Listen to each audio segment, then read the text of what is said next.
రోజు సూర్యుడు ధనస్సు నుంచి మకరంలోనికి ప్రవేశిస్తాడు. ఈ రోజు సూర్యుడు తన కుమారుడైన శనిని కలవడానికి ఆయన ఇంటికే వస్తున్నాడని నమ్ముతారు. ఈ ప్రత్యేకమైన రోజును సంక్రాంతి అని పిలుస్తారు. ఈ ఏడాది మకర రాశిలోని శని కదులుతున్న కారణంగా శుభకరంగా ఉంటుంది.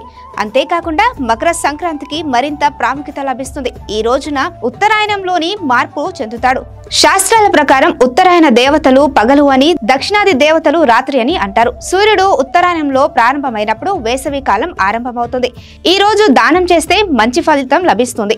అంతేకాకుండా అనేక జన్మలకు దారితీస్తుంది. మకర సంక్రాంతి గురించి చాలా కథలు ఉన్నాయి. మొదటి కథ ప్రకారం శ్రీమద్ భాగవతం దేవి పురాణంలో ప్రస్తావన ఉంది.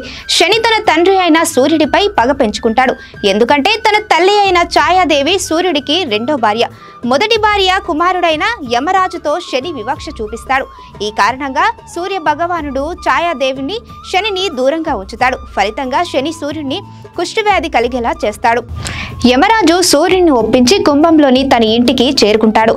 అక్కడ అంతా అగ్నికి ఆహుతై ఉంటుంది. ఆ సమయంలో అక్కడ నల్ల నువ్వులు తప్ప మరేమీ లేవు. ఈ కారణంగా శనిదేవుడు సూర్యుడిని నల్ల నువ్వులతో పూజిస్తాడు.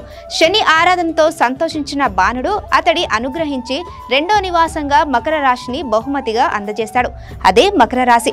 సంపద డబ్బుతో విరజిల్లుతుండేలా ఈ ఇంటిని నింపుతాడు.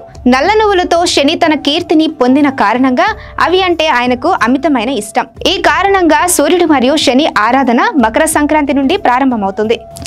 మకర సంక్రాంతికి సంబంధించిన రెండో కథ గంగా ఆగమనం. మకర సంక్రాంతి రోజునే భగీరథుడు ఆకాశ గంగను భూమిపైకి స్వాగతిస్తాడు. గంగాముని ఆశ్రమాన్ని అనుసరించి సముద్రంలోనికి ప్రవేశిస్తుంది. ఈ రోజు గంగా నది భూమిపైకి వచ్చిందని నమ్ముతారు. కాబట్టి ఈ రోజు గంగా నదిలో స్నానం చేస్తే పుణ్యఫలాలు పొందుతారని విశ్వసిస్తారు. తన పూర్వీకులకు తర్పణం సమర్పించేందుకు గాను గంగను భూమిపై ఆహ్వానిస్తాడు భగీరథ మహర్షి. ఈ ప్రతిపాదనను గంగాదేవి అంగీకరించి మకర సంక్రాంతి రోజున పృథ్వీపైకి వస్తుంది. గంగా సాగర్ లో ఈ రోజున ప్రత్యేక ఉత్సవం జరుపుతారు. మకర సంక్రాంతికి మరో పురాణ గాథ ఉంది. భీష్మ పితామహుడు మహాభారత కాలంలో తన శరీరాన్ని అర్పించాడు. సూర్యుడు మకర రాశిలోనికి ప్రవేశించే వరకు వేచి ఉండి భీష్ముడు తన ప్రాణాన్ని త్యాగం చేశారు. సూర్యుడి ఉత్తరాయణ సమయంలో శరీరాన్ని త్యజించే వారి ఆత్మలు నేరుగా స్వర్గానికి వెళ్తాయి. దీని ద్వారా వారి ఆత్మ జనన మరణాల నుంచి విముక్తి పొందుతుంది. శ్రీ మహావిష్ణువు రాక్షసులను అంతం చేయడం ద్వారా యుద్ధాన్ని ముగించినట్లు మకర సంక్రాంతిపై ఓ పురాణ కథ ఉంది. మందార పర్వతం కింద ఉన్న అసురులందరినీ భగవంతుడు అణిచివేసి ఈ రోజున దుర్మార్గం ప్రతికూలతలకు ముగింపు పలికాడు. మకర సంక్రాంతిని తమిళనాడులో పొంగల్గా, కర్ణాటక, కేరళ, ఆంధ్రప్రదేశ్, తెలంగాణలో సంక్రాంతి అని పిలుస్తారు.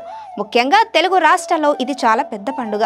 చూశారు కదండి మన రెండు తెలుగు రాష్ట్రాల్లో అతిపెద్ద పండుగైన సంక్రాంతి పండుగ యొక్క విశిష్టత, దాని వెనుకున్న పురాణ గాథ. మీరు మీ కుటుంబ సభ్యులు, మీ బంధుమిత్రులతో కలిసి ఈ సంక్రాంతి పండుగని ఎంతో ఆనందంగా, సంతోషంగా జరుపుకోవాలని మనస్ఫూర్తిగా కోరుకుంటున్నాం. మన వ్యూవర్స్ అందరికీ సంక్రాంతి శుభాకాంక్షలు.